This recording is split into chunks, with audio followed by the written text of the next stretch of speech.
सत्संग हरि आश्रय देता है, बहुत बड़ा बल हरि है, मान लो। एक दिन आपसे कह रहे थे कि जब आपने देखा नहीं उनको, उनसे बात नहीं हुई, और आप उनके जनों से बात सुनकर उनकी तरफ चल पड़े, इस बात से हरि आपके ऋणी हो जाते हैं। भगवान इसी बात से ऋणी हो जाते हैं। बस ये बात आप हृदय में बैठा लीजिए। जैसे लोग प्रश्न करते हैं ना कि हमने भगवान को देखा नहीं, भगवान को हम कैसे, किसी की बात तो मान लो ना। आप मान लो, वो तो आपके अंदर भी बैठे हुए हैं, वो आपको इतना प्यार देने लगेंगे, जहां कोई सहायक नहीं होगा वहां हरि आपको दिखाई देंगे। देख लेना, बिगड़ी ऐसे क्षण में बन जाती है, ऐसा लगता है गला कटा तो वो तलवार गले तक आएगी, हार बनकर सुगंधित फूल बन जाएगी, पर गले तक आने आने तक तुम्हारी निष्ठा देखी जाएगी। नहीं नहीं, बस मेरे हरि का यही विधान, वो आते आते हार बन जाएगी, वो तलवार तुम्हारा गला नहीं काट पाएगी, क्योंकि गले में हरि नाम चल रहा है। मान लो हमारी महालक्ष्मी चरण चापती रहती, क्या चाहिए तुम्हें, क्या चाहिए। आप सच्ची माने, क्या मतलब कितनी मलिनता छा गई है। हम इसको मार देंगे तो 2 लाख रुपए मिल जाएंगे, ये कर देंगे तो, अरे भैया अगर तू हरि नाम जपेगा तो इसकी कीमत नहीं है, कीमत नहीं, अमूल्य वस्तु है। इसके ब्याज में तू कुबेर बन सकता है, मूल तो कभी खत्म होता ही नहीं है, ब्याज में तू ब्रह्मा बन सकता है। बनना तो चाहे, भक्तजन तो कहते हैं नहीं चाहिए मुझे ब्रह्मा का पद, परमेष्ठी पद, नहीं चाहिए सम्राट पद, नहीं चाहिए योग की सिद्धियां, मुझे प्रभु आपकी दास्ता चाहिए। ये बात कितना महासुख होगा उस भक्त को जो इन बातों को कह रहा है, नहीं चाहिए मुझे मोक्ष सुख नहीं चाहिए। वो ऐसे थोड़ी कह रहा है, श्रद्धा से नहीं कह रहा, अनुभूति से कह रहा है, मुझे नहीं चाहिए ये सब, इनमें वो सुख नहीं है जो आपके चरणों के समीप रहने में सुख है। नहीं सत्संग भजन नहीं हरि को, श्रवण न राम कथा अनुरागी, सुत बीत दार भवन ममता निसि सोवत अति न कबहु मति जागी। अरे तेरी बुद्धि सो रही है, जगा दे। पुत्र में, रुपया में, स्त्री में, मकान में, इसमें सबकी ममता होती है, सबकी, जितने सृष्टि में पैदा हुए, केवल सत्संगी की नहीं होती। जो असली सत्संगी है उसकी ममता प्रभु के चरणों में होती है, क्योंकि वो जानता है सब रूपों में प्रभु ही है, ये सब पसारा प्रभु का ही है, इसलिए ममता उसकी प्रभु के चरण। एक अहमता ममता ये जग में है दुख जाई, ये जब श्री जी की ओर लगे तो होत परम। जाग जा, बिना जागे दुख दूर नहीं हो सकता।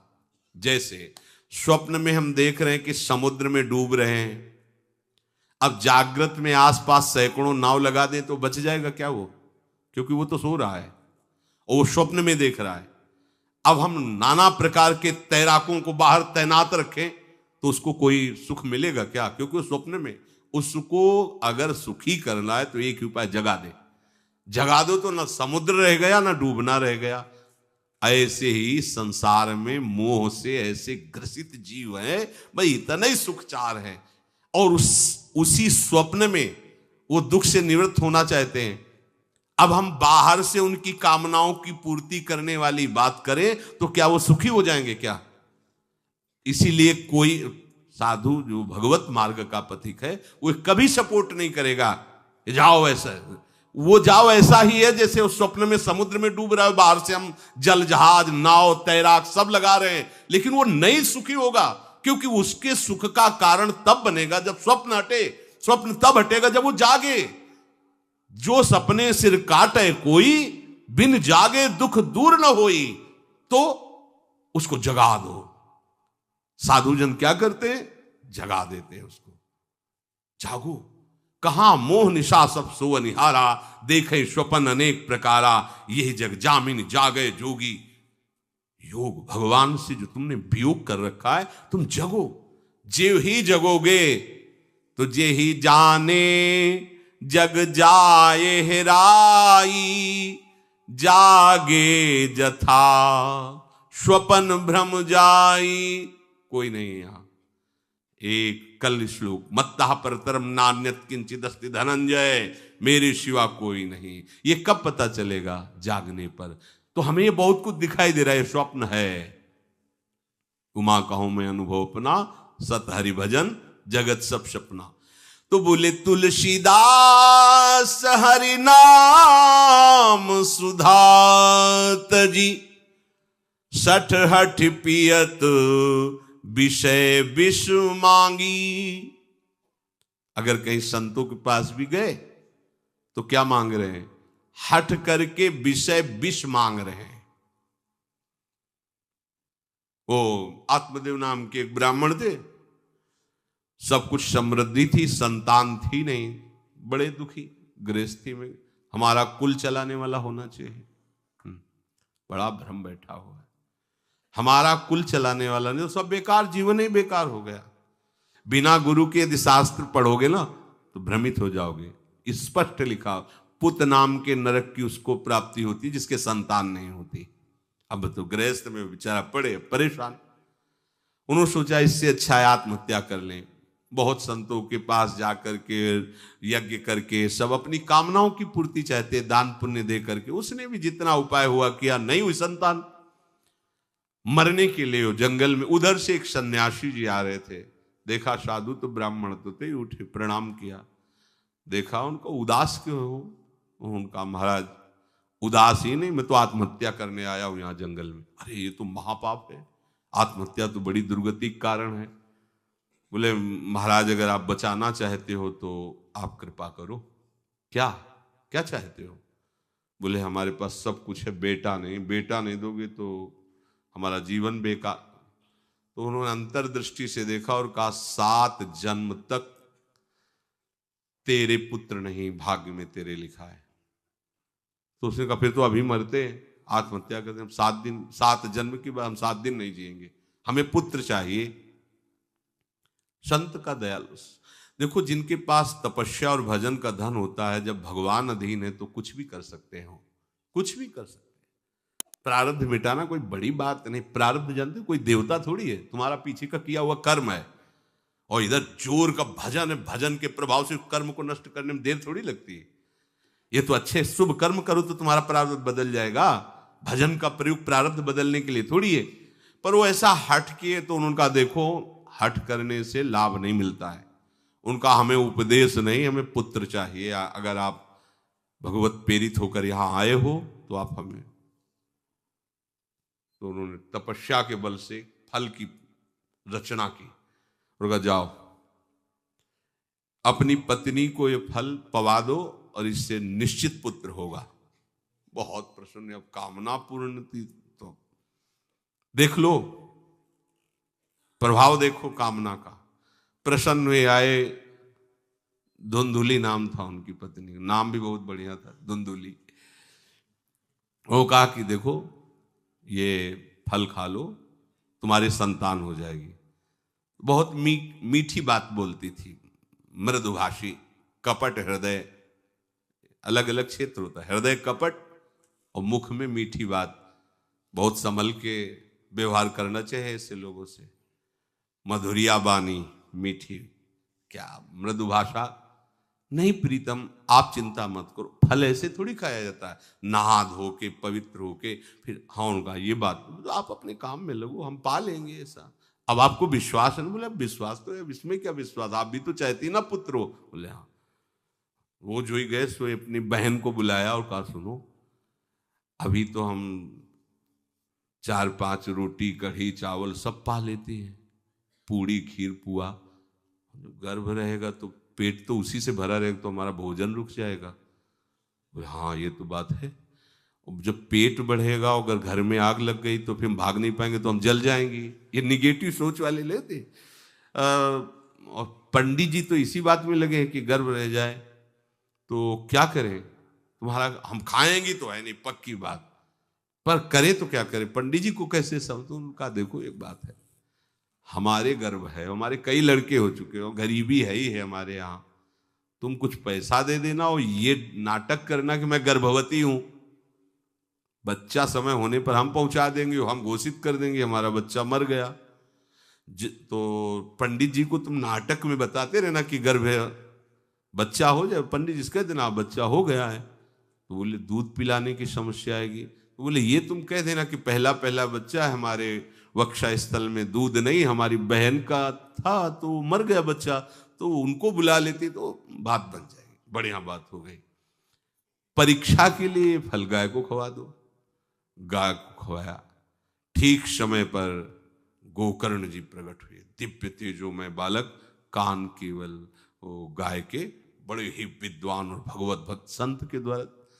कहा था 7 जन्म तुम्हारे भाग्य में, बच्चा नहीं तो नहीं है, देखा गाय के हो गोकर्ण जी प्रकट हुए। उधर उनके जो बच्चा पैदा हुआ वैसे ही नाटक के द्वारा पहुंचा दिया गया, वैसे ही पूरा जैसा पहले पक्का हुआ। अब उसने कहा कि हमारे तो स्तनों में दूध नहीं, हम अपनी बहन को बुला लें, उनका बच्चा मर गया। हाँ हाँ, हमारा बच्चा स्वस्थ होना, आप बुला लो, उसको हम धन भी देंगे, वो हमारे बच्चे की सेवा कर। अपने नाम से जोड़ करके उसका नाम रखा धुंधकारी, धुंधुली और धुंधकारी, अज्ञान का साक्षात स्वरूप। अब जैसे ही वो अवस्था बढ़ती गई तो उसके पापाचरण बढ़ना शुरू हुए। बच्चों के साथ खेलता, खेलते हुए बच्चों को उठा लेता और कुएं में डाल देता, मतलब घोर अत्याचार।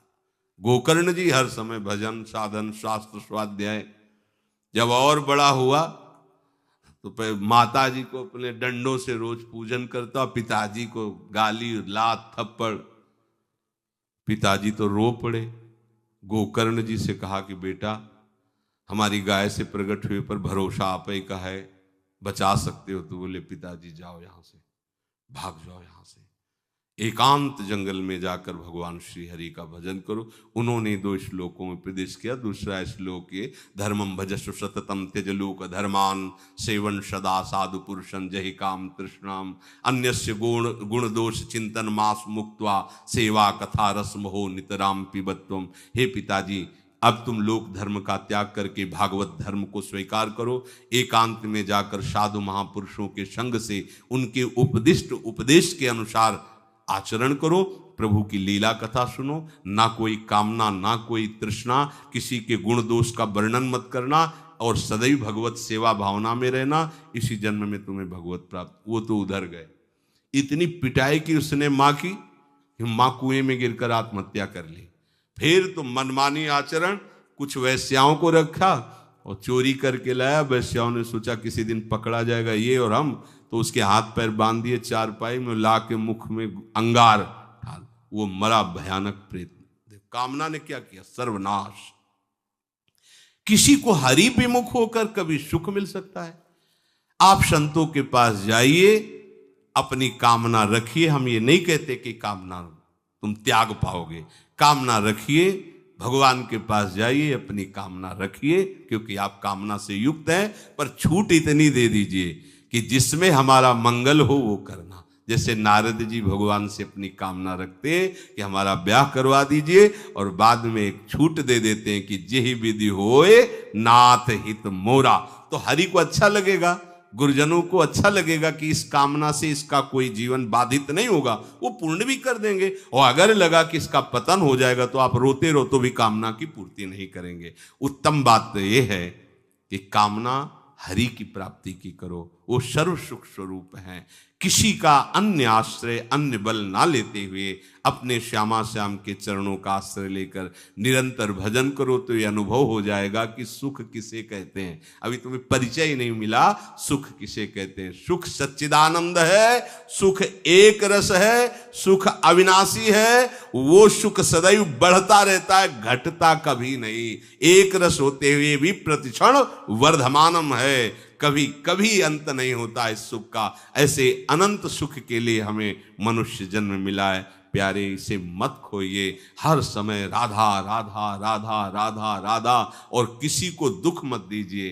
कोई गंदा नशा मत कीजिए, कोई गंदे आचरण मत कीजिए, गंदा भोजन मत कीजिए जिससे अन्य जीवों को कष्ट हो। ऐसा कोई भोजन स्वीकार मत करो। इसी जन्म में आप देख लेना, इसी जन्म में आपको वो वस्तु मिल जाएगी, निहाल हो जाओ। हम किसी पक्षपात की बात नहीं करते। अगर इस छाती को बचपन से अभी तक ऐसा, तो हम कह देते कि भाई आगे कुछ भी हो, कोई भी हमारी गलती हो, हम ये मान सकते हैं, पर हमें ये पता चला कि बचपन से आज तक जलता ही रहा, कभी शांति नहीं मिली, भागता ही रहा पर कभी विश्राम नहीं मिला। पर हम ये आपको कह रहे हैं कि जैसा प्यार प्रभु वैसा अन्यत्र कहीं कभी कहीं नहीं मिला। और प्रभु के प्यार का मूर्तिमान स्वरूप हमारी प्यारी जू, निहाल कर दिया प्रभु ने प्यारी जू के चरणों का आश्रय और उनका परिचय देकर। पूछो बस, यहां वाणी मौन हो जाती है, प्यारी जू तो प्यारी जू। और हम ही नहीं, आप सब महाभाग्यशाली है। वृंदावन आए, राधा किशोरी जू के घर में आए और उनकी चर्चा सुन रहे, उनके सिद्धांत सुन रहे, कहीं ना कहीं आपके अंदर उनकी तरफ बढ़ने की इच्छा भी है। ये बहुत बड़ी बात है। बस इस इच्छा को, इस आशा को इतना बढ़ा लो कि कोई इच्छा न रह जाए, कोई आशा न रह जाए। हर समय निरंतर नाम जप करते रहो। तुलसीदास हरिनाम सुधा तज, भगवान नाम तज कर विष मांगते हो। सूकर श्वान श्रृगाल सरिस जन, जनमत जगत जननी दुख लागी। ए काहे को ऐसी गालियां सुनोगे, ये गालियां है। ये सुअर कुत्ता की तरह जीवन व्यतीत करते हो। धिक्कार तुम्हारी मां को जो तुम्हारे जैसा पुत्र जन्मा। अपनी इंद्री की पुष्टता के लिए दूसरों को मार देते हो, चाहे रसेंद्री चाहे जनेंद्री। इंद्रियों की पुष्टता के लिए जानवर जैसा बर्ताव करते हो। कैसा तुम्हारा जीवन है। केवल एक क्षण के सुख के लिए दूसरे को जला दिया, काट दिया, मार दिया। चाहे रसेंद्री का सुख चाहे जनेंद्री का सुख, एक क्षण के सुख के लिए उसका गला काट दिया, उसको रांध के खा रहे हो, उसके साथ भोग किया, उसको काट के फेंक रहे हो, उसको जला रहे हो। क्या तुमसे तो अच्छा सुअर कुत्ता है कि वो अपनी योनि के अनुसार बर्ताव कर रहा है। तुम मनुष्य योनि होकर ऐसे गंदे काम करते हो। सुधर जाओ, नहीं तो आगे सुधरने का अवसर नहीं मिलेगा। ये मनुष्य जन्म है, सुधर करके सबको सुख प्रदान करने वाले बनो, सबको आनंद देने वाले बनो, तो तुम स्वयं सुख समुद्र हो जाओगे, तुम आनंद समुद्र हो जाओगे। उपासक को एकाग्रता पूर्वक महत्व बुद्धि रखकर प्रभु की आज्ञा का मनन करना है। गोस्वामी जी कह रहे हैं, बने तो रघुबरते बने, बिगड़े तो भरपूर, तुलसी और अंते बने ता बनवे पे धूर। इस बात को समझो। कौन सी कामना ऐसी है हमारे प्रभु के लिए दुर्लभ है। अरे ये अनंत सृष्टि एक निमिष में जिन्होंने रचा है वो तुम्हारी कामना नहीं पूर्ण कर सकते, पर तुम गंदे आचरण करो, हिंसात्मक वृत्ति रखो, दूसरों को दुख देने वाली चेष्टाएं करो, पापाचरण करो, भगवद विमुख जीवन बिताओ और सोचो कि आपकी कामनाओं की पूर्ति हो जाए। नहीं, आपको दुख भोगना पड़ेगा। यदि आप शास्त्र के अनुसार, भगवद वाणी के अनुसार चलो तो आप देखना एक दिन आप निहाल हो जाओगे। पर हमारा धैर्य इतना नहीं रह गया है। वर्तमान की क्रिया वर्तमान में तत्काल सुख दे, वो चाहे पापाचरण क्यों ना हो, चाहे हिंसात्मक वृत्ति क्यों ना हो, हम लोग अपनी बुद्धि को खो चुके हैं, मलिन कर चुके हैं। परिणाम आते अशांति, दुख, क्लेश, बंधन, और चाहते हैं सुख। अरे भ्रम छोड़िए, भगवद वाणी का मनन करो और उसे आचरण में उतारो, सुखी हो जाओगे, निहाल हो जाओगे।